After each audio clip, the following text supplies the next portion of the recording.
به فضل خدای حی و داور چشم دشمن کور گوش شیطون کرد، ذوالقرنین میشه پسرک تاج دارم که این یعنی سلطان صاحب قرار.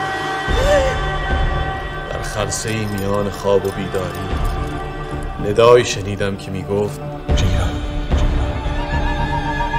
حکایت عشق و علاقه سلطان به جیران دهن به دهن گوش به گوش چرخیده و به کجاها که نرسیده. چیه حکایت این خاتون محترم تجریشی؟ جیران زنه ولی ضعیفه نیست، پس چرا مستقیم باش نجنگی؟ چنان قیامتی کنم که اسرافیل و سورش انگوش به دهن بمونن. سیاست قاعده داره. تو به کدوم قبل نماز میخونی مردک؟ حکم خاقان ابن خاقان چون و چرا نداره.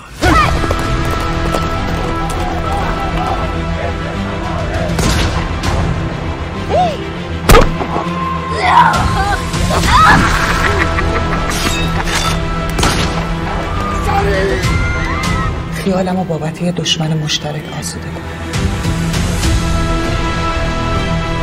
خدا قسم راضی به قد کسی نیست.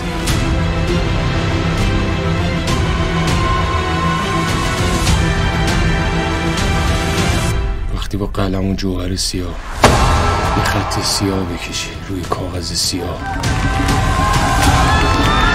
طولی که انقدر سیاه رو کی میتونه بخونه؟